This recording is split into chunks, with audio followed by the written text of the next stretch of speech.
Friends, कैसे आप सभी। आशा कर रहा हूँ कि आप सभी लोग ठीक होंगे। फ्रेंड्स, आज इस वीडियो में हम लोग देखने वाले हैं जो खान सर के द्वारा जो सामान्य ज्ञान की बुक जो पॉकेट जीके जारी की गई है उसी को हम लोग कवर करते हुए आज हम लोग ये हिस्ट्री क्लास वन देखिए, Khan sir pocket GK history class one प्राचीन भारत से संबंधित जितने भी थ्योरी और कॉन्सेप्ट दिए गए हैं सभी को डिस्कस करेंगे। आप जो है किसी भी एग्जाम की तैयारी कर रहे हैं जिसमें जीके जीएस का पोर्शन आता है तो उसमें से जो है सभी बेहतरीन तरीके से आप तैयारी कर सकते हैं इस बुक से। तो आज का ये जो वीडियो होने वाला है बहुत ही महत्वपूर्ण वीडियो होने वाला है और 31 पेज हैं। टोटल 31 पेजों के हम लोग एक ही वीडियो में कवर करेंगे, यानी ये जो वीडियो है मास्टर वीडियो होने वाला है खान सर पॉकेट जीके का क्लास वन। इसका पीडीएफ हमारे टेलीग्राम चैनल पर मिलेगा और टेलीग्राम चैनल का लिंक जो है वीडियो के डिस्क्रिप्शन बॉक्स में दे दिया गया है, आप लोग ज्वाइन करके वहाँ से डाउनलोड कर लीजिएगा। तो आइए वीडियो को शुरू करते हैं। फर्स्ट यहाँ से दिया गया है प्राचीन भारत।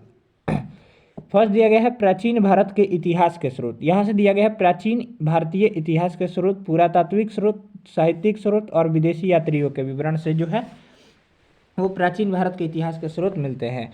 पुरातात्विक स्रोत को जो है दो भागों में विभक्त किया गया है, धार्मिक साहित्य और लौकिक साहित्य। आइए हम लोग आगे देख लेते हैं पुरातात्विक स्रोत। अब देखिए दिया गया है यहाँ से पुरातात्विक स्रोत में क्या क्या पढ़ना है, तो इसको हम लोग देख लेते हैं। ये मैराथन वीडियो होने वाला है, ये वीडियो जो है बहुत ही लंबा होगा, इसलिए वीडियो में अंत तक बने रहिएगा। इसका पीडीएफ हमारे टेलीग्राम चैनल पर मिलेगा। तो आइए देख लेते हैं। यहाँ पर अभिलेख दिया गया है पुरातात्विक स्रोत में। अभिलेख दिया गया है, फर्स्ट टॉपिक दिया गया है पुरातात्विक स्रोतों के अंतर्गत सर्वाधिक महत्वपूर्ण स्रोत अभिलेख है। अभिलेख पाषाण शिलाओं, स्तंभों, ताम्रपत्रों, दीवारों, मुद्राओं पर उत्खनित है। नेक्स्ट यहाँ से दिया गया है इसके अध्ययन को, अभिलेखों के अध्ययन को एपिग्राफी कहते हैं, इसको ध्यान में रखिएगा। आगे दिए गए हैं सर्वाधिक प्राचीन अभिलेख मध्य एशिया के, यानी मध्य एशिया के बोगजकोई अभिलेख नामक स्थान से मिला। इसमें इंद्र, मित्र, वरुण और नासत्य देवताओं के नाम मिलते हैं। सर्वाधिक यानी बोगजकोई अभिलेख कितना है, तो ये 1400 ईसा पूर्व पुराना है। यहाँ से हम लोग आगे देख लेते हैं। भारत में सबसे प्राचीन अभिलेख अशोक के हैं जो कि 300 ईसा पूर्व के लगभग हैं। आगे दिया गया है भारतीय पुरातत्व विभाग का जनक जो है सर अलेक्जेंडर कनिंघम को कहा जाता है। अगला पॉइंट दिया गया है यहाँ से भारत का सर्वप्रथम उल्लेख हाथी गुफा अभिलेख में मिलता है। नेक्स्ट पॉइंट दिया गया है यवन राजदूत होलियोडोरस का बेस नगर यानी विदिशा से गरुड़ स्तंभ लेख प्राप्त होता है, जिसमें मध्य भारत में भागवत धर्म विकसित होने का प्रमाण मिलता है। नेक्स्ट दिया गया है दुर्भिक्ष शब्द का सर्वप्रथम उल्लेख सहगौरा अभिलेख में मिलता है। नेक्स्ट दिया गया है एरन मध्य प्रदेश से प्राप्त वराह भगवान पर हूणराज तोरमाड़ का लेख अंकित है तथा सती प्रथा का पहला लिखित साक्ष्य मिलता है। आगे दिया गया है रेशम बुनकर की श्रेणियों की जानकारी मंदसौर अभिलेख से प्राप्त होती है। नेक्स्ट दिया गया है DDR भंडार नायके ने अभिलेखों के अध्ययन के आधार पर मौर्य शासक अशोक का इतिहास लिख दिया।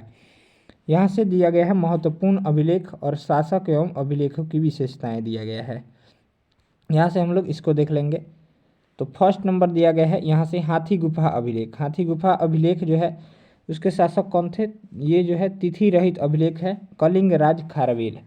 यहाँ से 2 नंबर दिया गया है जूनागढ़ या गिरनार अभिलेख। रुद्रदामन यानी सुदर्शन झील के बारे में जानकारी है रुद्रदामन अभिलेख में। नेक्स्ट दिया गया है नासिक अभिलेख, गौतमी पुत्र सातकर्णी तथा सातवाहनों की उपलब्धियों की जानकारी है। नेक्स्ट दिया गया है 4 नंबर प्रयाग स्तंभ अभिलेख, यही पूछा था इस बार दरोगा के एग्जाम में। समुद्रगुप्त की रचना है, इनकी दिग्विजयों की जानकारी दी गई है। एलोह अभिलेख पुलकेशिन द्वितीय, मंदसौर अभिलेख मालवा नरेश यशोवर्मन या रेशम बुनकर की श्रेणियों की जानकारी। नेक्स्ट दिया गया है 7 नंबर ग्वालियर अभिलेख जो संबंधित है गुर्जर प्रतिहार वंश के इतिहास के बारे में जानकारी देता है। भीतरी एवं जूनागढ़ अभिलेख स्कंदगुप्त शासक थे और हूणों पर विजय का विवरण मिलता है। नेक्स्ट यहाँ से दिया गया है, नेक्स्ट पेज देख लेते हैं। आगे दिया गया है यहाँ से देख लीजिए। नेक्स्ट दिया गया है देवपाड़ा अभिलेख। देवपाड़ा अभिलेख 9 नंबर दिया गया है बंगाल शासक विजय सेन के बारे में है देवपाड़ा अभिलेख में। 10 नंबर दिया गया है बांसखेड़ा और मधुबल अभिलेख जो है हर्षवर्धन की उपलब्धियों पर प्रकाश डाला गया है। 11 नंबर दिया गया है बालाघाट एवं कार्ले अभिलेख सातवाहनों की उपलब्धियों का वर्णन किया गया है। 12 नंबर दिया गया है अयोध्या अभिलेख, इसमें जो है शुंगों की उपलब्धियों का वर्णन किया गया है। नेक्स्ट दिया गया है यहाँ से 13 नंबर भरहूत अभिलेख, इसमें जो है शुंग नरेण शब्द खुद होने से शुंग द्वारा निर्मित है। आगे देख लेते हैं 13 नंबर दिया गया है एरन अभिलेख, इसके शासक जो थे भानुगुप्त थे। सती प्रथा का पहला लिखित साक्ष्य जो है वो एरन अभिलेख से ही संबंधित है। नेक्स्ट दिया गया है सिक्के, यहाँ से दिया गया है सिक्कों के अध्ययन को मुद्रा शास्त्र कहते हैं। पुराने सिक्के तांबे चांदी सोना और सीसा धातु के बनते थे या बनते हैं। नेक्स्ट दिया गया है प्राचीनतम सिक्कों को आहत सिक्का कहा जाता है, इसी को साहित्य में करशासन कहा जाता है। आगे दिया गया है सर्वप्रथम सिक्कों पर यवन शासकों ने लेख लिखने का कार्य किया। नेक्स्ट दिया गया है कनिष्क के सिक्कों से उसका बौद्ध धर्म का अनुयायी होने का प्रमाण मिलता है। आगे दिया गया है यहाँ से इंडो यूनानी तथा इंडो सिथियन शासकों के इतिहास के प्रमुख स्रोत जो हैं वो सिक्के हैं। नेक्स्ट दिया गया है आरंभिक सिक्के अधिकतर चांदी के होते थे जबकि तांबे के सिक्के बहुत कम थे।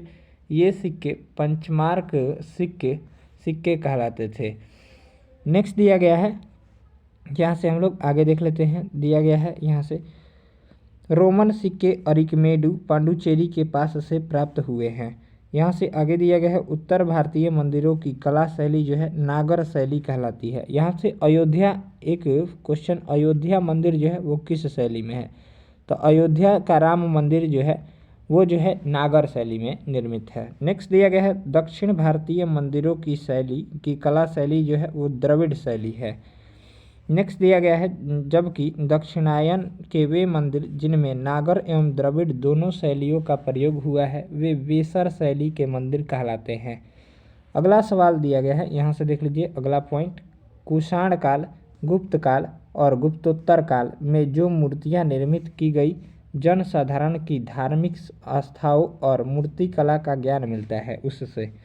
नेक्स्ट दिया गया है यहाँ से भरहूत बोधगया सांची और अमरावती की मूर्ति कला में जन सामान्य के जीवन की यथार्थ झांकी मिलती है।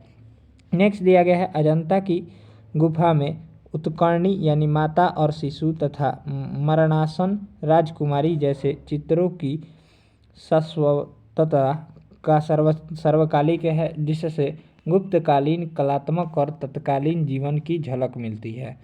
नेक्स्ट दिया गया है साहित्यिक स्रोत, साहित्यिक स्रोत में हम लोग वैदिक साहित्य को कवर करेंगे। वैदिक साहित्य इसके अंतर्गत वेद और उससे संबंधित ग्रंथ पुराण महाकाव्य स्मृति आदि हैं। सबसे प्राचीन ग्रंथ जो है वो वेद है जिसका शाब्दिक अर्थ जो होता है ज्ञान यानी नॉलेज होता है। आगे दिया गया है श्रवण परंपरा में सुरक्षित होने के कारण इसे श्रुति भी कहा जाता है। नेक्स्ट दिया गया है वेदों के संकलनकर्ता महर्षि कृष्ण द्वैपायन वेद व्यास को माना जाता है। वेद कुल जो है वो 4 हैं, ऋग्वेद सामवेद यजुर्वेद तथा अथर्ववेद। नेक्स्ट पेज देख लेते हैं, यहाँ से दिया गया है आगे ऋग्वेद के बारे में अब लोग पढ़ लेंगे। ऋग्वेद ब्राह्मण साहित्य में सबसे प्राचीन ग्रंथ जो है वो ऋग्वेद है, यानी सबसे प्राचीन वेद जो है वो ऋग्वेद को माना जाता है। ऋग्वेद में ऋषक का अर्थ छंदों तथा चरणों से मुक्त यंत्र होता है। आगे दिया गया है ऋचाओं के क्रमबद्ध ज्ञान के संग्रह को ऋग्वेद कहा जाता है। यहाँ से इसमें 10 मंडल यानी ऋग्वेद में 10 मंडल 1028 सूक्त एवं 10,462 ऋचाएँ हैं। बिल्कुल ध्यानपूर्वक वीडियो को देखिएगा अंत तक, और चैनल पर अगर आप पहली बार विजिट करने हो तो ऐसे ही वीडियो पाने के लिए चैनल को सब्सक्राइब कर लीजिएगा। नेक्स्ट दिया गया है यहाँ से विश्वामित्र द्वारा रचित ऋग्वेद के 3रे मंडल में सूर्य देवता सवित्री को समर्पित प्रसिद्ध गायत्री मंत्र है। अगर हमारे इंस्टाग्राम पर नहीं जुड़े हैं तो इंस्टाग्राम पेज को फॉलो अवश्य कर लीजिएगा, वहाँ पर अपडेट जारी जल्द से जल्द किया जाता है। नेक्स्ट दिया गया है इसके 9वें मंडल में सोम देवता का उल्लेख है।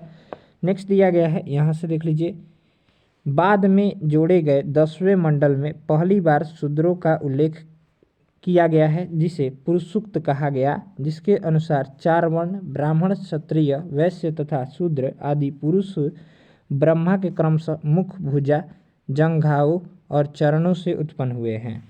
नेक्स्ट दिया गया है ऋग्वेद में इंद्र के लिए 250 तथा अग्नि के लिए 200 ऋचाओं की रचना की गई है, यानी मंत्रों की रचना की गई है। नेक्स्ट दिया गया है नेक्स्ट पॉइंट, वामनावतार के 3 पगों के आख्यान का प्राचीनतम स्रोत जो है ऋग्वेद है। आगे दिया गया है यहाँ से यजुर्वेद।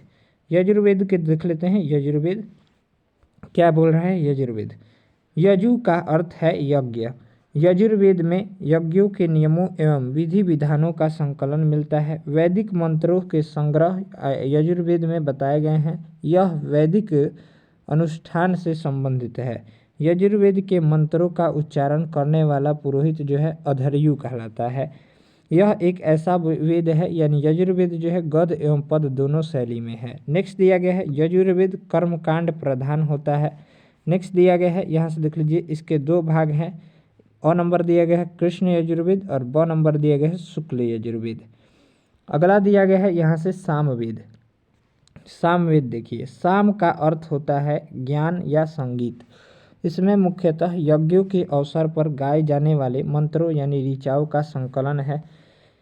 इसके मंत्रों को गाने वाला उद्गाता कहलाता है, यानी सामवेद के को गाने वाला मंत्रों को गाने वाला उद्गाता कहलाता है। नेक्स्ट दिया गया है, इसे भारतीय संगीत का जनक कहा जाता है। सामवेद को भारतीय संगीत का जनक भी कहा जाता है। नेक्स्ट दिया गया है, सामवेद में कुल 1875 ऋचाएँ यानी मंत्र है, जिनमें से 75 से अतिरिक्त शेष ऋग्वेद से ली गई है। नेक्स्ट दिया गया है अवेद यानी गंधर्व वेद। नेक्स्ट यहाँ से दिया गया है नेक्स्ट पॉइंट, इसकी प्रमुख शाखाएं कौथुमीय, जैमिनीय तथा राणायनीय। नेक्स्ट दिया गया है चौथा यानी अथर्ववेद 4 नंबर। अथर्वा नामक ऋषि इसके प्रथम दृष्टा है। इन्हीं के नाम पर इसे अथर्ववेद कहा गया था तथा इसके दूसरे दृष्टा यानी रचयिता होता है अंगिरस ऋषि थे। इसे अथर्वागीडरस देव भी कहा जाता है। नेक्स्ट दिया गया है, इसे भैषज वेद भी कहा जाता है। आगे दिया गया है अगला पॉइंट, इस वेद में सर्वप्रथम सती प्रथा का उल्लेख किया गया है। सती प्रथा का उल्लेख अथर्ववेद में किया गया है। नेक्स्ट दिया गया है, इसकी रचना सबसे अंत में हुई। इसमें कुल 20 कांड, 731 सूक्त एवं 5987 मंत्र हैं। इसमें लगभग 1200 मंत्र जो है वो ऋग्वेद से लिए गए हैं यानी उद्धृत है। नेक्स्ट दिया गया है, यह भौतिकवादी वेद है। इसमें सामान्य मनुष्यों के विचारों तथा अंधविश्वासों का विवरण मिलता है। इसमें जादू टोटके का उल्लेख किया गया है। नेक्स्ट दिया गया है, इसमें चिकित्सा पद्धतियों व औषधियों का उल्लेख किया गया है। नेक्स्ट दिया गया है, इसका उपवेद जो है वो शिल्प वेद है। आगे दिया गया है, इस वेद में आर्य एवं अनार्य सभ्यता एवं संस्कृति का प्रभाव दिखाई देता है। नेक्स्ट दिया गया है, अथर्ववेद में परीक्षित को कुरुओं का राजा कहा गया है। नेक्स्ट दिया गया है, इसमें सभा एवं समिति को प्रजापति की 2 पुत्रियां कहा गया है। आगे दिया गया है, पृथ्वी सूक्त अथर्ववेद का प्रतिनिधि सूक्त माना जाता है। नेक्स्ट दिया गया है, यहाँ से हम लोग ब्राह्मण साहित्य दिया गया है। अब ब्राह्मण साहित्य को अध्ययन करेंगे, वेद खत्म हो गया। ब्राह्मण साहित्य, इसकी रचना वैदिक साहित्यों की व्याख्या करने हेतु सरल गद्य में की गई। ब्रह्मा का अर्थ यज्ञ है, अतः यज्ञ के विषयों का प्रतिपादन करने वाला ग्रंथ ब्राह्मण कहलाते हैं। ऐतरेय में राज्याभिषेक के नियम एवं प्राचीन राजाओं के नाम दिए गए हैं। शतपथ ब्राह्मण में गंधार, संलय, कैकेय, कुरु, पंचाल, कोसल, विदेह आदि राजाओं के नाम का उल्लेख है। नेक्स्ट यहाँ से देख लेते हैं, इधर दिया गया है।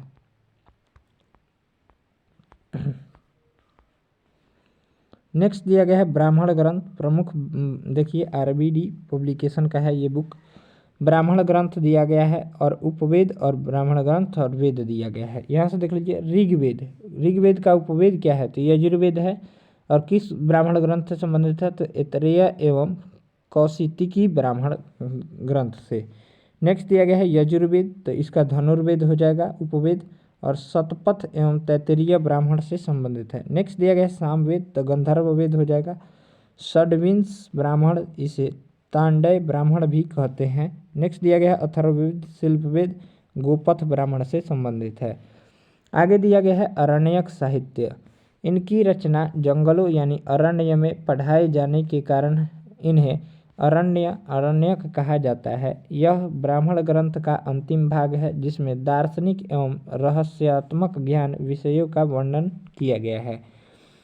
अरण्यक कुल जो है वो 7 हैं। 1 नंबर दिया गया है Aitareya, 2 number 1 number Aitareya, 2 number दिया गया है संखायन, 3 नंबर दिया गया है तैत्तिरीय, 4 नंबर दिया है मैत्रेय और 5 नंबर दिया गया है मध्यान्ह, 6 नंबर दिया गया है तत्वकार और 7 नंबर दिया गया है छंदोग्य।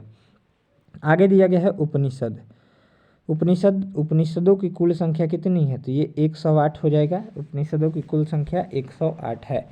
उपनिषद का शाब्दिक अर्थ उप, समीप, निष्ठापूर्वक सद बैठना, यानी दार्शनिक व रहस्यात्मक ज्ञान के लिए गुरु के समीप निष्ठापूर्वक बैठना उपनिषद कहलाता है। इसे वेदांत भी कहा जाता है क्योंकि यह वेदों का अंतिम भाग है। इन संबंध दर्शन शास्त्र से है, इनका संबंध जो है वो दर्शन शास्त्र से भी है।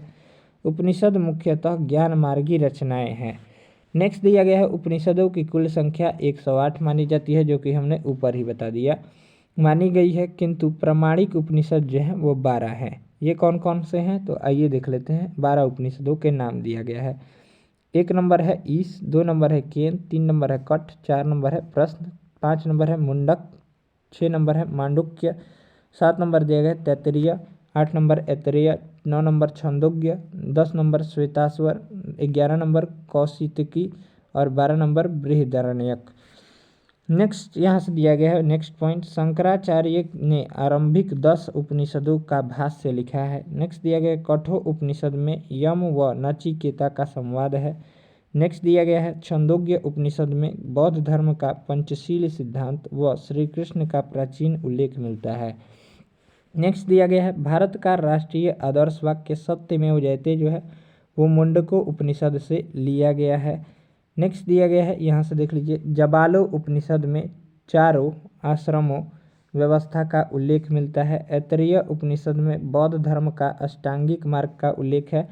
नेक्स्ट दिया गया है बृहदारण्यक उपनिषद में अहम ब्रह्मास्मि पुनर्जन्म का सिद्धांत एवं यज्ञवल्क गर्गी संवाद का वर्णन है।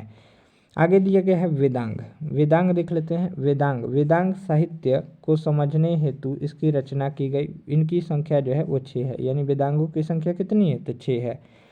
ये कौन कौन से हैं, तो आइए इसको देख लेते हैं। वेदांग जो है फर्स्ट में है शिक्षा, 2 नंबर है कल्प, 3 नंबर है व्याकरण, 4 नंबर है निरुक्त, 5 नंबर है छंद और 6 नंबर है ज्योतिष। यानी शिक्षा, कल्प, व्याकरण, निरुक्त, छंद और ज्योतिष, ये सभी जो है वेदांग है।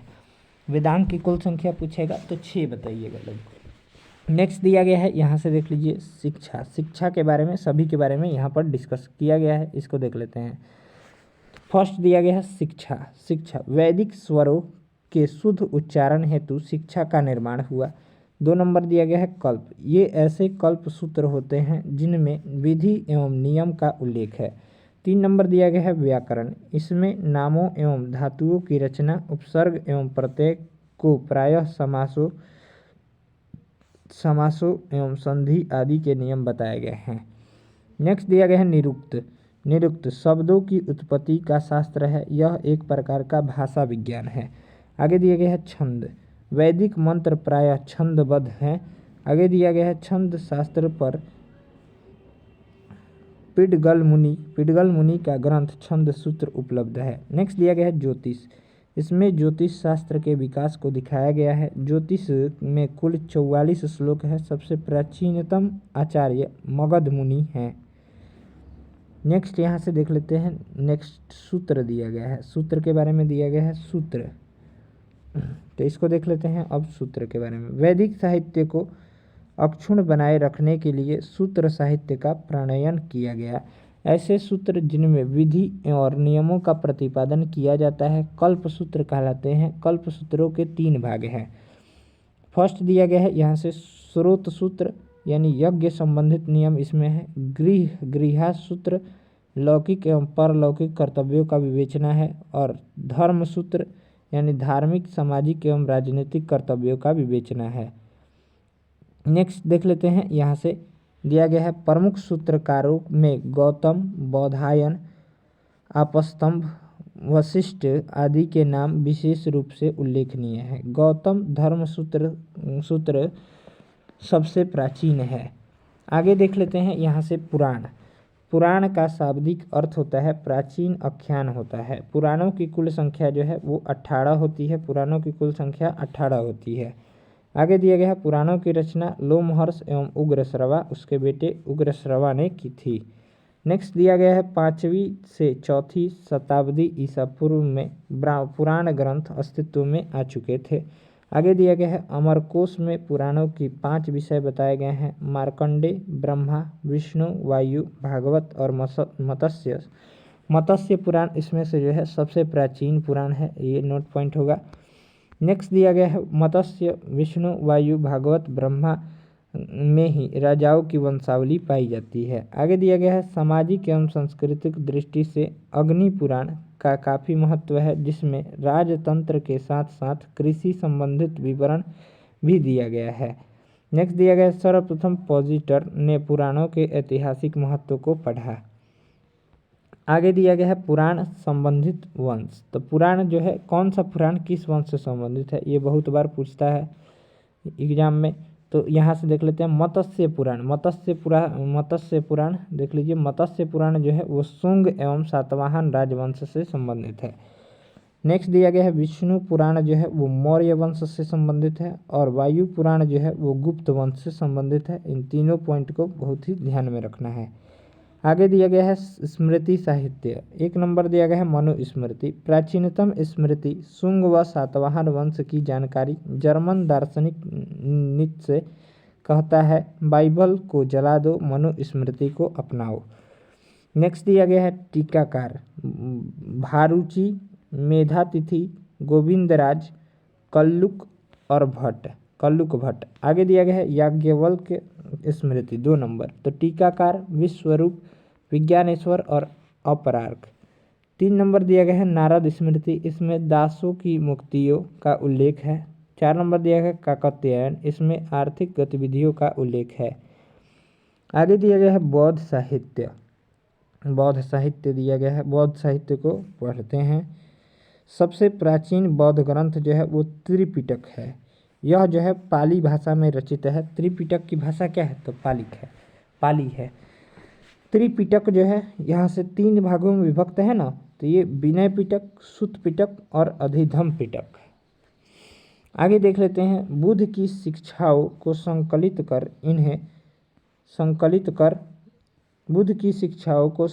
कर इन्हें 3 भागों में बांटा गया। इन पिटकों की रचना बुद्ध के निर्वाण के प्राप्त करने के बाद हुई। नेक्स्ट दिया गया है यहाँ से बुद्ध के आगे क्या दिया गया है देख लेते हैं। बुद्ध के पूर्व जन्म की कथाओं को जातक कहा जाता है। निकायों में बौद्ध धर्म के सिद्धांत व कहानियों का संग्रह है। हीनयान का एक प्रमुख ग्रंथ जो है वो कथा वस्तु है, जिसमें महात्मा बुद्ध का जीवन चरित्र अनेक कथानकों के साथ उल्लिखित है। आगे दिया गया है जैन साहित्य को जो है वो आगम यानी सिद्धांत कहा जाता है। यह प्राकृत भाषा में लिखे गए हैं। जैन आगमों में सबसे महत्वपूर्ण 12 अंग है, जिनमें 12 अंग, 12 उपांग, 10 प्रकीर्ण, 6 छेद सूत्र और 4 मूल सूत्र, अनुयोग सूत्र एवं नंदी सूत्र की गणना की जाती है। जैन धर्म का प्रारंभिक इतिहास कल्पसूत्र से ज्ञात होता है। इसकी रचना यानी कल्पसूत्र की रचना जो है भद्रबाहु ने की थी। आगे दिया गया है आचारंग सूत्र में जैन भिक्षुओं के आचरण के नियमों का उल्लेख है। नेक्स्ट पेज देख लेते हैं। यहाँ से आगे यहाँ से अगला नोट पॉइंट दिया गया है। यहाँ से भगवती सूत्र में महावीर के जीवन की शैलियों का पर प्रकाश पड़ता है। नेक्स्ट दिया गया है जैन ग्रंथों में सबसे महत्वपूर्ण हेमचंद्र कृत परिशिष्ट पर्वन है। इसकी रचना जो है 12वीं शताब्दी में हुई। आगे दिया गया है लौकिक साहित्य, अन्य साहित्य या लौकिक साहित्य। ऐतिहासिक रचनाओं में सर्वप्रथम उल्लेख अर्थशास्त्र में किया जाता है। अर्थशास्त्र भारत का पहला राजनीतिक ग्रंथ है। इसकी रचना कौटिल्य चाणक्य ने की। यह 15 अधिकरण 180 प्रकरण में विभक्त है। यह मौर्यकालीन इतिहास व राजनीति के ज्ञान के लिए अर्थशास्त्र एक महत्वपूर्ण ग्रंथ है। नेक्स्ट दिया गया है संस्कृत साहित्य में ऐतिहासिक रचनाओं में सर्वाधिक महत्व काश्मीर कवि कल्हण द्वारा रचित राज तरंगिणी का है। इसमें 8 सर्ग है जिन्हें तरंग कहा जाता है। इसमें कश्मीर के शासकों का वर्णन है और संस्कृत साहित्य में ऐतिहासिक घटनाओं के क्रमबद्ध इतिहास लिखने का प्रथम प्रयास है। यहाँ से देख लीजिए एक ज्योतिष ग्रंथ है गर्गी संहिता। इसमें भारत पर होने वाले यवन आक्रमणों का उल्लेख मिलता है। नेक्स्ट दिया गया है अष्टाध्यायी। अष्टाध्यायी व्याकरण की प्रथम पुस्तक है जिसके लेखक जो है वो पाणिनि है। इसमें पहली बार लिपि शब्द का प्रयोग हुआ। इसमें मौर्य से पूर्व के इतिहास तथा मौर्य काल के राजनीतिक अवस्था की जानकारी प्राप्त होती है। 13वीं शताब्दी के आरंभ में अरबों में सिंध का इतिहास लिखा जिसका फारसी अनुवाद चाचानामा नामक पुस्तक में है। यहाँ से हम लोग अब शुरू करेंगे विदेशी यात्रियों के विवरण यानी विदेशी यात्री कौन कौन से आए थे उसके बारे में हम लोग देखेंगे। ये बहुत ही इम्पोर्टेंट बुक होगा आप सभी एग्जाम के लिए। नेक्स्ट दिया गया है यहाँ से फर्स्ट दिया गया है इसमें विदेशी यात्रियों से मिलने वाली प्रमुख जानकारी। भारत में आने वाली विदेशी यात्रियों एवं लेखक के विवरण से भी हमें भारतीय इतिहास को जानने में सहायता मिली जिसमें अनेक यूनानी रोमन अरबी चीनी यात्री सम्मिलित हैं। यहाँ से आगे ए नंबर दिया गया है यूनानी रोमन लेखक। यहाँ से देख लीजिए इसको भारतीय स्रोत से हमें सिकंदर का आक्रमण 325 ईसा पूर्व की कोई जानकारी नहीं मिलती। इसलिए हमें यूनानी स्रोतों पर ही आश्रित रहना पड़ता है। सिकंदर के समकालीन एक भारतीय राजा सैंड्रोकोटस का नाम मिलता है जो यूनानी लेखकों स्ट्रैबो और जस्टिन ने किया है। आगे दिया गया है एरियन तथा प्लूटार्क ने उसे एंड्रोकोटस तथा फिलाकर्स ने सैंड्रोकोटस के नाम से उल्लेख किया है। नेक्स्ट दिया गया है स्ट्रैबो और डियाडोरस प्लिनी और एरियन नामक यूनानी विद्वान क्लासिकल लेखक के रूप में जाने जाते हैं। आगे दिया गया है टेसियस, यह ईरानी राजवैद्य था। 1 नंबर टेसियस जो है ईरानी राजवैद्य था। 2 नंबर दिया गया है हेरोडोटस इसे इतिहास का पिता कहा जाता है। इतिहास का पिता फादर ऑफ हिस्ट्री जो है हेरोडोटस को कहा जाता है। इसने अपनी पुस्तक हिस्टोरिका में 5वीं शताब्दी ईसा पूर्व में लिखी भारत फारस संबंध वर्णन किया। नेक्स्ट दिया गया है निरियाक्स, ऑनिसरिकेटस और ऑस्टिबुल्स। ये सभी लेखक सिकंदर के समकालीन व इनका विवरण अधिक प्रामाणिक व विश्वसनीय था। आगे दिया गया है टॉलमी। 4 नंबर दिया गया है टॉलमी। दूसरी शताब्दी में भारत का भूगोल नामक पुस्तक लिखी। टॉलमी की जियोग्राफी व पेरिपल्स ऑफ द एरिथ्रियन सी नामक पुस्तक लिखी। भारतीय बंदरगाहों व व्यापार वस्तुओं का वर्णन है। डायोनिसियस मिस्र नरेश टॉलमी फिलाडेल्फस के राजदूत के रूप में अशोक के दरबार में आया था। आगे दिया गया है डाइमेक्स सीरियाई राजा एंटियोकस प्रथम के राजदूत के रूप में बिंदुसार के दरबार में रहा था। नेक्स्ट दिया गया है मेगास्थनीज सेल्यूकस निकेटर के राजदूत के रूप में 14 वर्षों तक चंद्रगुप्त मौर्य के दरबार में रहा। इसकी पुस्तक इंडिका से मौर्य कालीन समाज व संस्कृति के बारे में बताया गया है।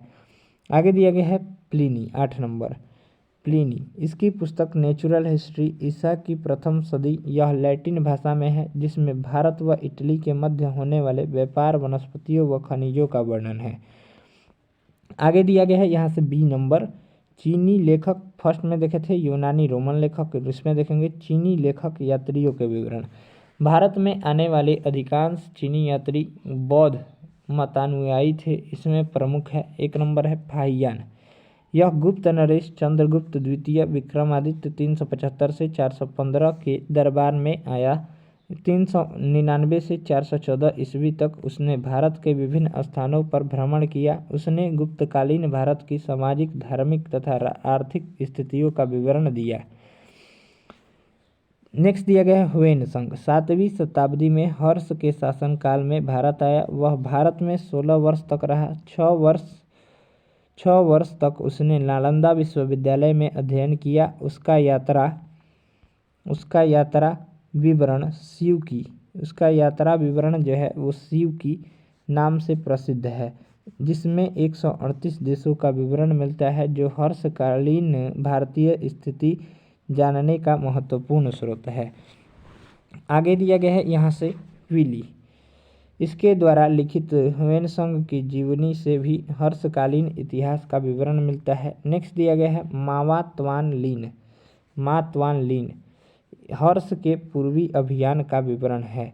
नेक्स्ट दिया गया है इत्सिंग। 7वीं शताब्दी के अंत में भारत आने वाले इस चीनी यात्री ने नालंदा तथा विक्रमशिला विश्वविद्यालय और अपने समय के भारत की स्थिति का वर्णन किया है। आगे दिया गया है सुंगयुन। यह 518 ईस्वी में भारत आया। अपने 3 वर्ष की यात्रा में बौद्ध धर्म की प्राप्तियां एकत्रित की। आगे दिया गया है अरबी लेखक। सी नंबर अरबी लेखक अलबरूनी। 1 नंबर दिया गया है अलबरूनी। 11वीं शताब्दी में मोहम्मद गजनवी के साथ भारत आया। अलबरूनी अपनी पुस्तक तहकीफ-ए-हिंद या किताब-उल-हिंद अर्थात भारत की खोज में राजपूतकालीन समाज, धर्म, रीति रिवाज पर सुंदर प्रकाश डाला। अलबरूनी महमूद द्वारा बंदी बनाया गया था। बाद में उसकी योग्यता से प्रभावित होकर उसे राज ज्योतिष बना दिया गया। नेक्स्ट दिया गया है सुलेमान। 2 नंबर सुलेमान 9वीं शताब्दी में भारत आया और तत्कालीन प्रतिहार शासकों और पाल शासकों के विषय में लिखा। नेक्स्ट दिया गया 3 नंबर अलमसूदी। 10वीं शताब्दी में बगदादी यात्री अलमसूदी भारत में आया। यह राष्ट्रकूट व प्रतिहार शासकों की जानकारी देता है। आगे दिया गया है 4 नंबर इब्न बतूता। इसने अपना यात्रा वृत्तांत अरबी भाषा में लिखा, जिसे रेहला कहा जाता है। 14वीं शताब्दी में 1333 ईस्वी में दिल्ली पहुंचने पर इससे प्रभावित होकर सुल्तान मोहम्मद बिन तुगलक ने उसे दिल्ली का काजी या न्यायाधीश नियुक्त किया। नेक्स्ट दिया गया है यहाँ से अन्य लेखक में कौन कौन है, तो 1 नंबर है तारानाथ, 2 नंबर है मार्को पोलो। तारानाथ के बारे में, यह एक तिब्बती लेखक है। इसने कंगितूर और तंगियूर नामक ग्रंथ की रचना की। इनसे भारतीय इतिहास के बारे में जानकारी मिलती है। 2 नंबर है मार्को पोलो। यह 13वीं शताब्दी के अंत में पांड्य देश की यात्रा पर भारत आया। इसका विवरण पांड्य इतिहास के अध्ययन के लिए उपयोगी है। प्राचीन भारत, यहाँ से हम लोग प्राचीन भारत को कवर करेंगे। यहाँ से वो प्राचीन भारत के इतिहास का स्रोत था। परिचय दिया गया है यहाँ से, अतीत काल की घटनाओं की स्थिति की जानकारी देने वाले शास्त्र को हम इतिहास कहते हैं, यानी अतीत का अध्ययन इतिहास कहलाता है। यहाँ से दिया गया है प्राचीन भारतीय इतिहास की विशद सामग्री को सार्वजन एवं समझने योग्य बनाने के लिए इतिहासकारों ने इसे 3 भागों में बांटा है। 1 नंबर है प्राग ऐतिहासिक काल, 2 नंबर आध ऐतिहासिक काल और 3 नंबर ऐतिहासिक काल। तो आइए हम लोग प्राग ऐतिहासिक काल को कवर कर लेते हैं। प्राग ऐतिहासिक काल दिया गया है, यहाँ से देख लीजिए। इस काल का इतिहास पूर्णतः पुरातात्विक साधनों पर निर्भर है। इस काल में मनुष्यों के कोई लिखित साक्ष्य या साधन उपलब्ध नहीं और इसलिए इसे प्राग ऐतिहासिक काल कहा जाता है। आगे दिया गया है आध ऐतिहासिक काल। आध ऐतिहासिक काल यानी इतिहास का ऐसा काल जिसके लिए लेखन कला का प्रमाण तो है, लेकिन वे अपुष्ट यानी या फिर वे उनकी लिपि समझना कठिन है, यानी पढ़ा नहीं जा सकता, उसे आध ऐतिहासिक काल कहते हैं। नेक्स्ट दिया गया है यहाँ पर 2 पॉइंट और दिए गए हैं इसमें। आधैतिहासिक काल में इस काल के इतिहास लेखन के लिए साहित्यिक एवं पुरातात्विक साधनों का प्रयोग किया जाता है। 2 नंबर इस काल के अंतर्गत 2500 से 600 ईसा पूर्व के मध्य का काल आता है। आगे दिया गया है ऐतिहासिक काल। जिस काल के लिए लिखित सामग्री उपलब्ध है और जिसमें मानव सभ्य बन चुका था, उस काल को के अंतर्गत 600 ईसा पूर्व बाद का काल आता है, जिसे ऐतिहासिक काल कहते हैं। 2 नंबर दिया गया है प्राग ऐतिहासिक काल या प्राग इतिहास। प्राग ऐतिहासिक काल को प्रस्तर युग भी कहा जाता है। भारत में पाषाणकालीन सभ्यता की खोज सर्वप्रथम 1863 में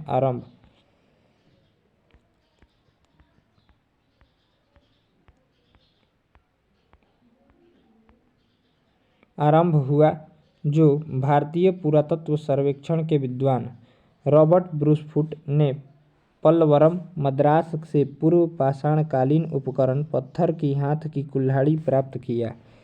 आगे दिया गया है यहाँ से ब्रिटिश भूवैज्ञानिक और पुरातत्वविद रॉबर्ट ब्रूसफुट में भारतीय संस्थान जियोलॉजिकल सर्वे ऑफ इंडिया के लिए भारत में इतिहास पूर्व स्थानों का भूविज्ञान संबंधित सर्वेक्षण किया था, जिसमें भारत में इतिहास पूर्व अध्ययन का संस्थापक माना जाता है। आगे दिया गया है यहाँ से विद्वानों का विचार है कि इस सभ्यता का उदय और विकास अति नूतन काल यानी प्लेरोसिन एज में हुआ। आगे दिया गया है अब तक की जानकारी के अनुसार 400 करोड़ वर्ष पुरानी पृथ्वी के 4 अवस्थाओं में से चौथी व अंतिम अवस्था के 2 भाग है। 1 नंबर अति नूतन और अधनूतन यानी होलोसिन। यहाँ से हम लोग आगे देख लेते हैं अति नूतन 10 लाख। अति नूतन किसे कहते हैं तो 10 लाख वर्ष से 10,000 वर्ष और अधनूतन को आज से 10,000 वर्ष पूर्व आरंभ माना जाता है। मानव सभ्यता के इस प्राग ऐतिहासिक काल को सुविधानुसार 3 भागों में बांटा गया। पूरा पाषाण काल 5 लाख ईसा पूर्व से 50,000 ईसा पूर्व तक आखेटक व खाद्य संग्राहक था, उसमें मानव। और मध्य पाषाण काल 10,000 से 700 ईसा पूर्व आखेटक एवं पशुपालक था। और नवपाषाण काल या उत्तर पाषाण काल भी उसको बोलते हैं 9,000 ईसा पूर्व विश्व तथा 7,000 ईसा पूर्व भारत से 2500 ईसा पूर्व तक। यहाँ से हम लोग पूरा पाषाण काल को कवर करेंगे। पूरा पाषाण काल प्राग ऐतिहासिक काल का समय 5 लाख ईसा पूर्व से 2500 ईसा पूर्व तक माना जाता है। भारत में पूरा पाषाणकालीन युगीन सभ्यता का विकास प्लाईस्टोसिन या हिम युग से हुआ। पूरा पाषाण काल के मानव की जीविका का मुख्य आधार आखेटक यानी शिकार करना और साथ ही शिकार इस कला के आदि मानव का मनोरंजन का साधन भी था।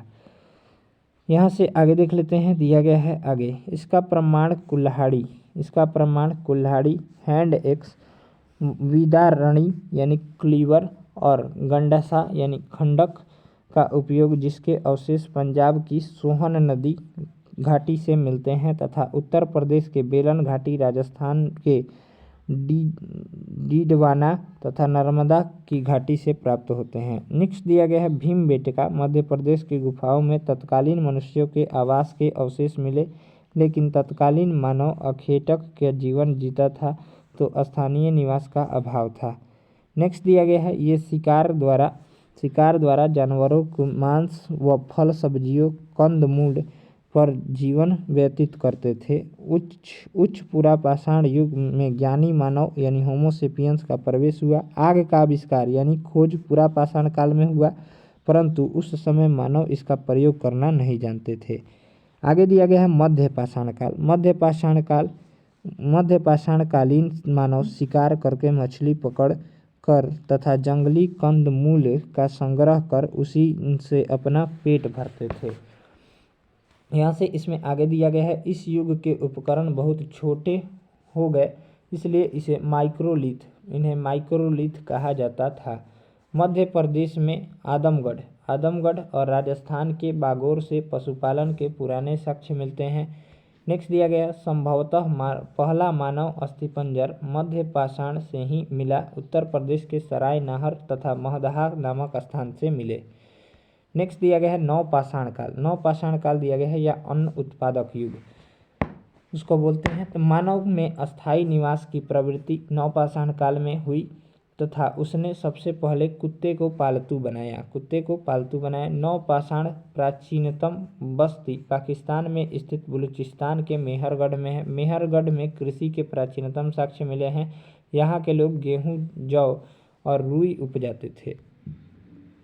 इलाहाबाद के पास कोल्डिहवा से चावल उगाने का प्रमाण मिला है। नेक्स्ट देख लीजिए, दिया गया है नवपाषाण युग के लोग सबसे पुराने कृषक समुदाय के थे। वे मिट्टी और सरकंडे के बने गोलाकार और आयताकार घरों में रहते थे। नेक्स्ट दिया गया है, यह कृषि के अतिरिक्त पशुपालन भी करते थे। वे बैल बकरी पालते थे। इस युग के पॉलिशदार पाषाण उपकरण हथियारों का प्रयोग करते थे, विशेष रूप से पत्थर की कुल्हाड़ी का प्रयोग करते थे। इसके अतिरिक्त वे सूक्ष्म पाषाण फलकों का भी प्रयोग करते थे। आगे दिया गया है बुर्ज होम तथा गुफ कराल यानी कश्मीर प्रांत में अनेक प्रकार के मृदभांड तथा बड़ी मात्राओं में हड्डियों के निर्मित उपकरण यानी औजार भी प्राप्त हुए। यहाँ से बुर्ज होम से कब्र में कुत्तों को मालिक के साथ दफनाया जाता था। 3 नंबर दिया गया है, यहाँ सर्वप्रथम आग का प्रचलन हुआ। जो नवपाषाण काल में सर्वप्रथम पहिए का प्रयोग हुआ, यानी पहिया का आविष्कार नवपाषाण काल में हो गया था। नेक्स्ट दिया गया है ताम्रपाषाण काल यानी चाल्कोलिथिक एज। ताम्रपाषाण को चाल्कोलिथिक युग भी कहा जाता है। ताम्रपाषाण कालीन लोग मुख्यतः ग्रामीण समुदाय के थे और देश के ऐसे भागों में फैले थे जहाँ पहाड़ी जमीन और नदियाँ थी। मनुष्य ने सर्वप्रथम तांबा धातु का प्रयोग किया तथा उसके द्वारा बनाया जाने वाला प्रथम औजार जो था वो कुल्हाड़ी था। भारत में इस अवस्था से संबंध स्थल दक्षिणी पूर्वी राजस्थान, पश्चिमी मध्य प्रदेश, पश्चिम महाराष्ट्र तथा दक्षिणी पूर्वी भारत में पाए गए हैं। नेक्स्ट दिया गया है यहाँ से राजस्थान में, ये हो गया ना, राजस्थान में आहड़ और गीलुंड में उत्खनन हुआ जो बनास घाटी के सूखे भागों में स्थित है। नेक्स्ट दिया गया है इनाम गांव ताम्रपाषाण युग की एक बड़ी बस्ती थी। यह बस्ती किलाबंद है और खाई से घिरी हुई है। इसका संबंध जारवे संस्कृति से है। यहाँ से हम लोग सिंधु घाटी सभ्यता यानी सिंधु घाटी सभ्यता को कवर करेंगे। 3 नंबर दिया गया सिंधु घाटी सभ्यता से संबंधित अब हम लोग टॉपिक पढ़ेंगे। सिंधु घाटी सभ्यता, आइए देख लेते हैं सिंधु घाटी सभ्यता क्या है। सिंधु घाटी सभ्यता विश्व की प्राचीनतम सभ्यताओं में से एक है। साधारणतः इसे सिंधु घाटी की सभ्यता और हड़प्पा सभ्यता के नाम से भी जाना जाता है। यह विश्व की सबसे बड़ी इमारत है। नेक्स्ट दिया गया है यहाँ से सिंधु सभ्यता को आध ऐतिहासिक एवं हड़प्पा सभ्यता की कांस्य युगीन सभ्यता के नाम से भी जाना जाता है। आगे दिया गया है सारगोन अभिलेख में सिंधु सभ्यता को मेलुहा कहा जाता है। मेलुहा नाविकों का देश है। नेक्स्ट दिया गया है मेलुहा हाजा पक्षी के लिए प्रसिद्ध है। इसका काल निर्धारण रेडियोकार्बन C14 जैसे नवीन विश्लेषण पद्धति के अनुसार सिंधु सभ्यता की सर्वमान्य तिथि जो है 2350 ईसा पूर्व से 1750 ईसा पूर्व माना गया।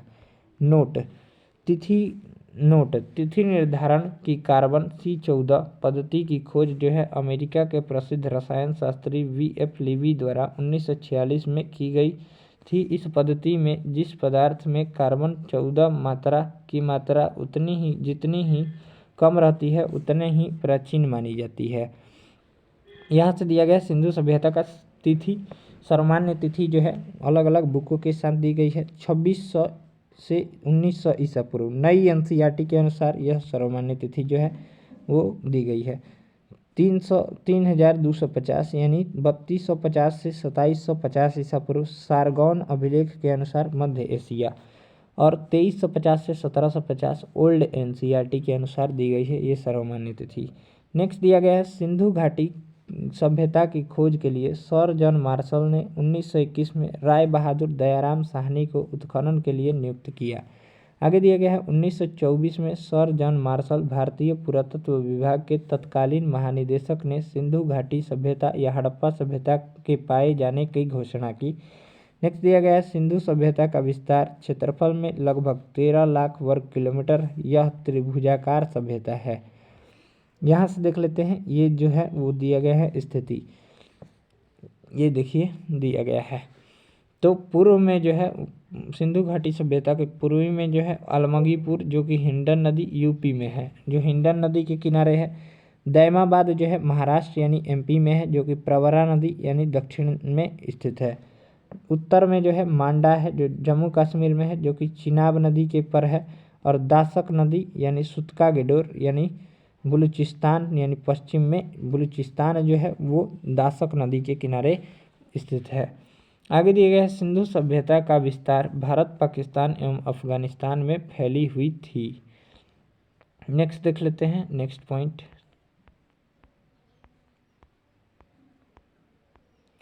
यहाँ से हम लोग अगला पॉइंट देख लेते हैं। नवीनतम आंकड़ों के अनुसार यह सभ्यता 400 से 500 वर्षों तक विद्यमान रही तथा 2200 ईसा पूर्व से 2000 ईसा पूर्व के मध्य यह अपने परिपक्व अवस्था में आई। इस सभ्यता से परिपक्व अवस्था में 6 बड़े नगर मिले, जो कि मोहनजोदड़ो, हड़प्पा, गढ़वाड़ीवाला, धौलावीरा, राखीगढ़ी और कालीबंगा था।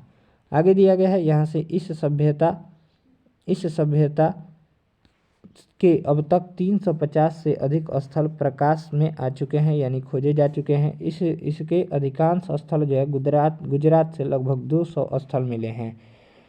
आगे दिया गया है, यहाँ से देख लेते हैं। सिंधु सभ्यता में हड़प्पा का सर्वप्रथम उत्खनन जो है 1921 में इसलिए सिंधु सभ्यता को हड़प्पा सभ्यता के नाम से भी जाना जाता है। आगे दिया गया हड़प्पा के टीलों की सर्वप्रथम जानकारी 1826 में चार्ल्स मेसन ने दी थी। नेक्स्ट दिया गया हड़प्पा सभ्यता से 2 टीले प्राप्त हुए, जिसमें पूर्वी टीला नगर आवासीय टीला और पश्चिमी टीला दुर्गीकृत टीला होता था जो ऊंचे टीले पर स्थित था। नेक्स्ट दिया गया हड़प्पा से स्वास्तिक का निशान यानी स्वास्तिक चिन्ह जो है हड़प्पा सभ्यता की देन है। इस काल में देवताओं की मूर्तियां प्राप्त हुई, लेकिन मंदिरों का बनना प्रारंभ नहीं हुए थे। आगे दिया गया है यहाँ पर 6-6 की 2 पंक्तियों में कुल 12 अन्नागार मिले हैं, जिसका कुल क्षेत्रफल 2745 वर्ग किलोमीटर से अधिक है। नेक्स्ट दिया गया है यहाँ से स्त्री के गर्भ से निकला हुआ पौधा मिला है, जिसे उर्वरता की देवी माना गया है। यह एक आयताकार मुहर थी। आगे दिया गया है सिंधु घाटी सभ्यता का सबसे बड़ा स्थल मोहनजोदड़ो है। भारत में इसका सबसे बड़ा स्थल राखीगढ़ी है। नेक्स्ट दिया गया है मोहनजोदड़ो शब्द का शाब्दिक अर्थ मृतकों का टीला है। इसके उत्खननकर्ता यानी खोजकर्ता 1922 ईस्वी में रखाल दास बनर्जी ने की थी। आगे दिया गया है इसे सिंधु के बाग या नखलिस्तान के नाम से जाना जाता है। नेक्स्ट दिया गया है यहाँ वृषभ युक्त मुद्रा प्राप्त हुई। नेक्स्ट दिया गया है स्नानागार में सर्वप्रथम गिरी पुरुष या जिप्सम का सर्वप्रथम प्रयोग किया गया। नेक्स्ट दिया गया है मोहनजोदड़ो का सबसे महत्वपूर्ण खोज विशाल स्नानागार जो एक आयताकार जलाशय है। यह 11.88 मीटर लंबा, 7.01 मीटर चौड़ा और 2.43 मीटर गहरा है। नेक्स्ट दिया गया है यहाँ से देख लीजिए, यह विशाल स्नानागार धर्मानुष्ठान संबंधित स्नान के लिए था। मार्शल ने इसे तत्कालीन विश्व की एक आश्चर्यजनक निर्माण कहा। आगे दिया गया है यहाँ से इसके उत्तर व दक्षिण में सीढ़ियाँ बनी हुई है व इसके उत्तर दिशा में कपड़े बदलने के 6 कक्ष बने हैं। आगे दिया गया है एक नर्तकी की मूर्ति मिली जो कांस्य धातु की बनी हुई, वह नग्न अवस्था में है एवं इसमें इसके एक हाथ में चूड़ियाँ पहन रखी है। नेक्स्ट दिया गया है यहाँ से सिंधु घाटी के लोग की लिपि का ज्ञान था। इनकी लिपि भाव चित्रात्मक लिपि थी। यह दाईं से बाईं ओर लिखी जाती है। इसे गौमूत्राक्षर लिपि भी कहा जाता है। इसमें 375 से 400 भाव मिलते हैं और इसे अभी तक पढ़ा नहीं गया। नेक्स्ट दिया गया सिंधु घाटी सभ्यता विश्व की प्रथम नगरीय सभ्यता है, जिसके शहर ग्रिड प्रणाली पर बसे हुए थे और सड़कें एक दूसरे को समकोण पर काटती थी। सिंधु घाटी में घरों के दरवाजे मुख्य मार्ग पर न खुलकर पिछवाड़े की ओर खुलते थे। केवल लोथल नगर के घरों के दरवाजे मुख्य सड़क की ओर खुलते थे, एकमात्र लोथल ही था। अगला दिया गया है, हड़प्पा और मोहनजोदड़ो और अन्य प्रमुख नगर पक्की ईंटों से पूर्णतः बने थे, जबकि कालीबंगा और रंगपुर कच्ची ईंटों के बने थे और ईंटों का आकार जो है 4x2x1 का होता था, यानी 4x2x1 का होता था। आगे दिया गया है, इतिहासकार पिग्गट ने हड़प्पा व मोहनजोदड़ो को सिंधु घाटी सभ्यता की जुड़वा राजधानी कहा है। नेक्स्ट दिया गया है, सिंधु सभ्यता में मातृसत्तात्मक संयुक्त परिवार होते थे क्योंकि बड़ी मात्रा में मातृ देवियों की मूर्तियाँ मिली हैं। आगे दिया गया है, मोहनजोदड़ो से एक मुहर मिलती है जिस आद शिव यानी 3 मुख वाले देवता का काल का चित्र मिलता है, जिसे सर जॉन मार्शल ने इन्हें पशुपतिनाथ कहा है। आगे दिया गया है, लोथल नगर के उत्खननकर्ता SR राव रंगनाथ राव हैं। यह एक व्यापारिक नगर था। 1857 में इसकी खोज हुई थी। आगे दिया गया है, यहाँ से गोदीवाड़ा डॉकयार्ड मिलता है जो सिंधु घाटी सभ्यता की सबसे बड़ी कृति है। आगे दिया गया, सागर तट पर लोथल स्थित नगर पश्चिमी एशिया से व्यापार का एक प्रमुख बंदरगाह था। नेक्स्ट दिया गया, चावल की भूसी के साक्ष्य रंगपुर व लोथल से मिले हैं। चन्हुदड़ो का उत्खनन 1935 में मैके ने किया था तथा इसकी सर्वप्रथम खोज जो है 1931 में MG मजूमदार ने की थी। नेक्स्ट दिया गया है, यह एक औद्योगिक नगरी थी। यहाँ से मनके, सीप, अस्थि तथा मुद्रा बनाने का प्रमुख केंद्र था। आगे दिया गया है, यहाँ से देख लेते हैं आगे दिया गया है, यहाँ से हमें कुत्ते का बिल्ली का पीछा करते हुए पद चिन्ह मिला। नारी सौंदर्य प्रसाधन, लिपस्टिक व अलंकृत हाथी मिला है।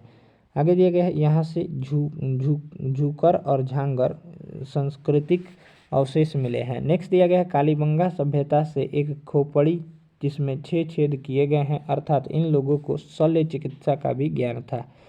आगे दिया गया है, यहाँ से प्राप्त अन्य साक्ष्य।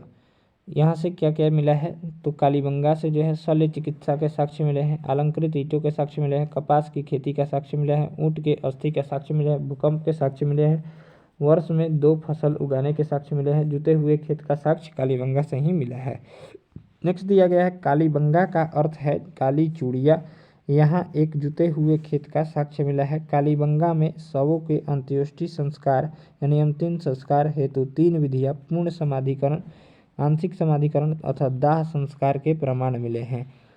आगे दिया गया है, धौलावीरा गुजरात के कच्छ जिले के भचाऊ यानी तालुका में स्थित है। यह सिंधु सभ्यता का प्राचीन और विशाल नगर है। आगे दिया गया है, यह स्थल अपनी अद्भुत नगर योजना, दुर्ग प्राचीर तथा अति विशिष्ट जल प्रबंधन व्यवस्था के कारण सिंधु सभ्यता का अनूठा नगर था। नेक्स्ट दिया गया, नोट, धौलावीरा एक हड़प्पाकालीन नगर को वर्ष 2019 में विश्व धरोहर स्थल में शामिल किया गया। 27 जुलाई 2021 को यह फैसला world heritage committee of UNESCO ने लिया। नेक्स्ट दिया गया है, यहाँ से स्टेडियम के साक्ष्य मिले तथा यहाँ से 16 कृत्रिम जलाशय प्राप्त हुए और एक पॉलिश युक्त सूचना पट यानी नोटिस बोर्ड भी मिला।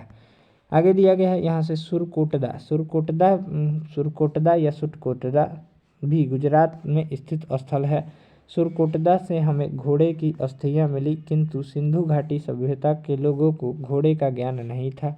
आगे दिया गया, रंगपुर स्थल गुजरात के काठियावाड़ा जिले में स्थित है, जहाँ से हमें चावल के दाने के साक्ष्य मिले हैं। नेक्स्ट दिया गया, सिंधु सभ्यता के लोग यातायात के लिए 2 पहिए एवं 4 पहियों वाली बैलगाड़ी का उपयोग करते थे। आगे दिया गया है, सिंधु सभ्यता में समाज संभवतः 4 वर्णों में विभाजित था: पुरोहित वर्ग, व्यापारी वर्ग, किसान वर्ग और श्रमिक वर्ग। यहाँ से दिया गया है, नेक्स्ट, सिंधु सभ्यता में शांति प्रिय लोग रहते थे क्योंकि यहाँ अत्यंत कम मात्रा में हथियार मिले। तलवार से परिचित लोग नहीं थे सिंधु सभ्यता के लोग, क्योंकि यहाँ से लोग लोहे से परिचित नहीं थे। ये कांस्य, तांबा और टीन का प्रयोग करते थे। आगे दिया गया है, इस सभ्यता में सोने चांदी का प्रयोग करते थे। इस सभ्यता में सोने चांदी का प्रयोग करते थे क्योंकि यहाँ पुरुष व महिलाओं जवारात पहनते थे और श्रृंगार भी करते थे। नेक्स्ट दिया गया है मनोरंजन के लिए मुर्ग यानी पशु पक्षियों की लड़ाई कराना व शतरंज खेलना, शिकार करना और मछली पकड़ना इनके प्रिय खेल थे। आगे दिया गया है सिंधु सभ्यता के लोग काले रंग के डिजाइन किए हुए लाल मिट्टी के बर्तन बनाते थे। सिंधु सभ्यता के लोग वृक्ष पूजा, जल पूजा, लिंग पूजा, योनि पूजा, मातृ देवी की उपासना में विश्वास रखते थे तथा इन्हें ध्यान एवं योग का भी ज्ञान था। नेक्स्ट दिया गया है यहाँ से ज़्यादातर मुहरें सेलखड़ी की बनी और आयताकार आकृति की बनी हुई थी। 1 नंबर मुहरों पर एक श्रृंगी सबसे ज़्यादा वाली आकृति और 2 नंबर पशुओं में कुबड़ वाला सांड सबसे ज़्यादा पूजनीय था। नेक्स्ट यहाँ पर दिया गया है, आगे यहाँ पर देख लेते हैं, दिया गया है मिट्टी की मूर्तियाँ आग में पकाकर बनाई जाती थी, टेराकोटा पद्धति कहलाती थी। नेक्स्ट दिया गया सिंधु सभ्यता कृषि आधारित अर्थव्यवस्था थी क्योंकि यहाँ से गेहूँ, सरसों, चना, मटर, रागी प्रमुख फसलें थी। लोथल से चावल व रंगपुर से चावल की भूसी मिलती थी। नेक्स्ट दिया गया है सिंधु सभ्यता में पशुपालन भी होता था। आगे दिया गया है सिंधवासी सूती व ऊनी वस्त्रों का प्रयोग करते थे क्योंकि यहाँ कपास की खेती भी होती थी। नेक्स्ट दिया गया है, यहाँ से देख लीजिए, मुद्रा व्यवस्था प्रचलन में नहीं था तो व्यापार वस्तु विनिमय से किया जाता था। यहाँ से विदेशी व्यापार और प्रदेश यानी किस चीज़ का व्यापार किस प्रदेश से होता था। तो यहाँ से देख लीजिए टीन का व्यापार जो है अफ़गान और ईरान से होता था। तांबा जो है वो खेतड़ी, बलूचिस्तान और ओमान से, और गोमेद जो है सौराष्ट्र से, चांदी जो है अफ़गानिस्तान से, सोना जो है कर्नाटक, अफ़गान और ईरान से, सीसा जो है ईरान और राजस्थान से। नेक्स्ट दिया गया है सिंधु घाटी सभ्यता के पतन के कारण यानी खत्म होने के कारण क्या था, तो इतिहासकार और कारण, तो गार्ड चाइल्ड व मार्टिमर व्हीलर ने कहा था कि आर्यों का आक्रमण के कारण सिंधु सभ्यता का पतन हो गया। SR राव व सर जॉन मार्शल व मैके ने इसका कारण बाढ़ बताया। सर जॉन मार्शल ने प्रशासनिक शिथिलता बताया।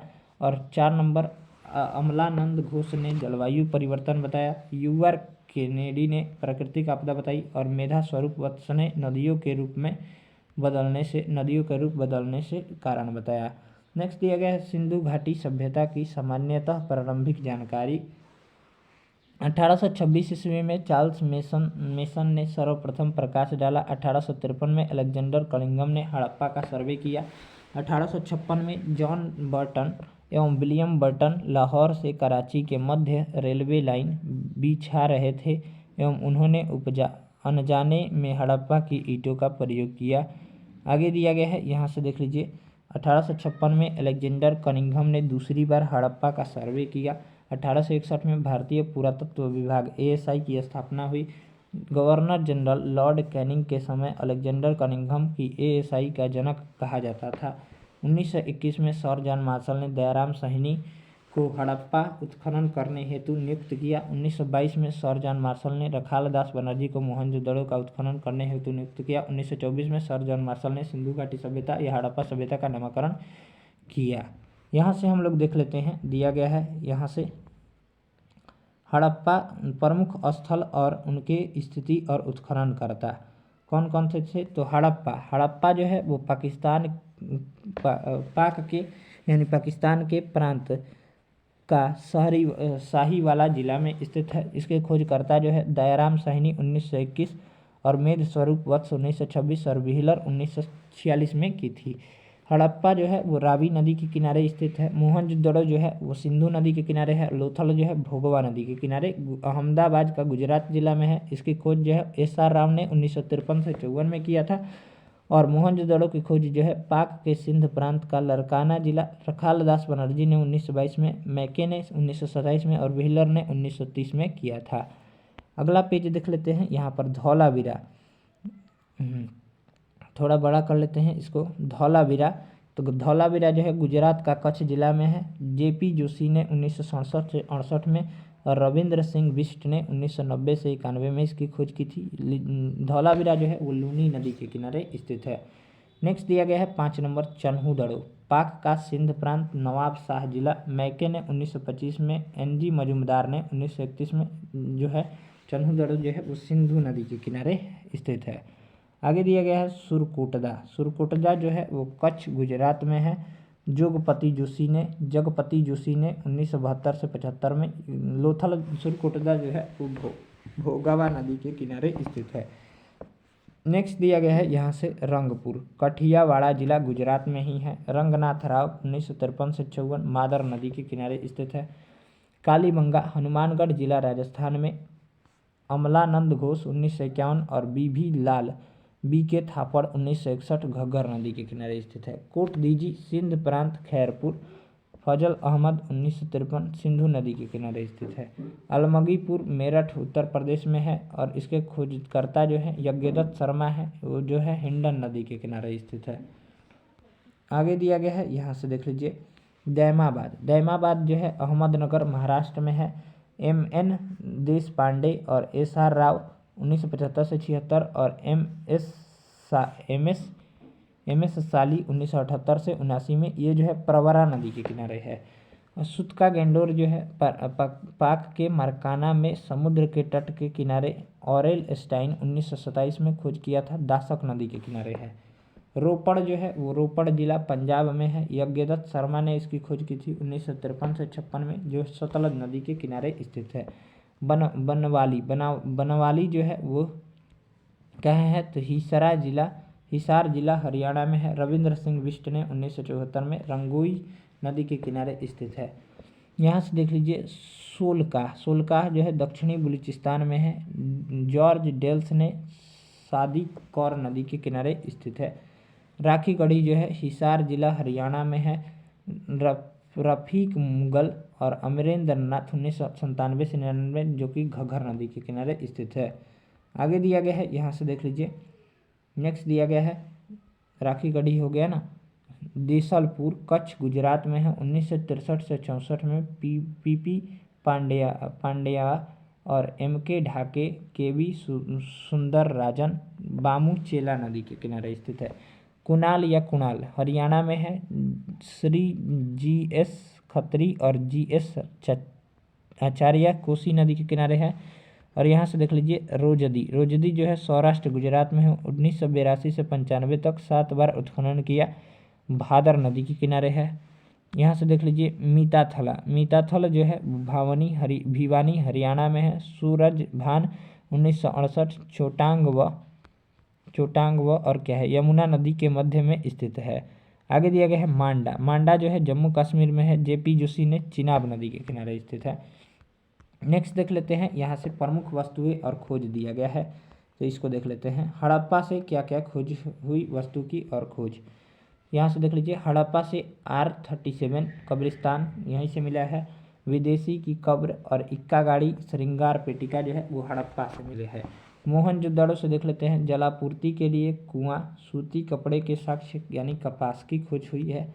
आगे देख लेते हैं लोथल से हाथी दांत का पैमाने, घोड़े की मृण मूर्तियाँ, फारस की मुहर और शतरंज के साक्ष्य मिले हैं।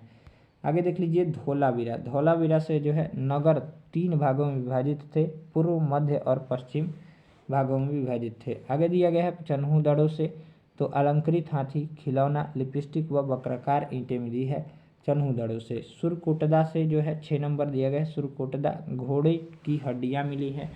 रंगपुर से धान यानी चावल की भूसी की ढेर, कच्ची ईंटों के दुर्ग, मृदभांड मिले हैं। कालीबंगा से बेलनाकार मुहरे, हल के निशान, जुते हुए खेत के साक्ष्य, अलंकृत ईंटों का प्रयोग, युगल समाधियाँ मिली हैं। आगे दी गए है कोट दीजी से वनाग्र, कांस्य की चूड़ियाँ और धातु के उपकरण मिले हैं। नेक्स्ट दिया गया है अलमगीरपुर सेरमिक उत्पाद, मृदभांड की मूर्तियाँ मिली है। नेक्स्ट दिया गया है दैमाबाद से धातु का रथ मिला है। और देखिए सुतका गेंडोर से तांबे की कुल्हाड़ी, मनुष्य की अस्थि राख से भरा बर्तन मिला है। रोपड़ से मिला है कृषि, गेहूं और चावल के साक्ष्य मिले हैं। बनवाली से तिल, सरसों का ढेर, अच्छे किस्म के जौ, सड़क व नालियों के अवशेष, सेलखड़ी व पकाई ईंटों की मुहरें मिली है। नेक्स्ट दिया गया है सोतकाह। सोतकाह से परिपक्व बस्ती व विलासिता के सामान का व्यापार मिला है। राखी गढ़ी से चबूतरे पर बनी अग्नि वेदिका, मिट्टी के मनके मिले हैं। देसलपुर से विशाल दीवारों वाला भवन जिसमें छज्जे वाले कमरे मिले। कुणाल से चांदी के 2 मुकुट और रोजदी से मुकुट, गेहूं के साक्ष्य और मीताथल से चांदी के आभूषण व बर्तन, लंबी सुराहियां मिली है। बनवाली से जौ एवं मिट्टी के हल की आकृति के साक्ष्य मिले हैं। नेक्स्ट यहाँ से देख लीजिए दिया गया है। नेक्स्ट जो है वैदिक सभ्यता, जो कि हम लोग नेक्स्ट क्लास में वैदिक सभ्यता से आगे के टॉपिक को पढ़ेंगे। बहुत सारा पेज है जो कि जिसको कवर करना जो है एक वीडियो में बहुत ही मुश्किल हो जाएगा, इसलिए हम लोग पार्ट वाइज करके डिवाइड करेंगे। इस वीडियो में हम लोग बहुत ही अच्छा वीडियो था ये, और इस वीडियो में वैदिक सभ्यता और आगे से प्रश्न को कल के वीडियो में डिस्कस करेंगे। मिलते हैं नेक्स्ट वीडियो में, तब तक के लिए जय हिंद, जय भारत। चैनल पर अगर आप पहली बार विजिट कर रहे हो चैनल को सब्सक्राइब कर लीजिएगा और बगल में जो घंटी का निशान दिया गया है उसे दबाना न भूलिएगा। इसका PDF हमारे टेलीग्राम चैनल पर मिलेगा। टेलीग्राम चैनल का लिंक वीडियो के डिस्क्रिप्शन बॉक्स में दे दिया गया है। Thanks for watching this video.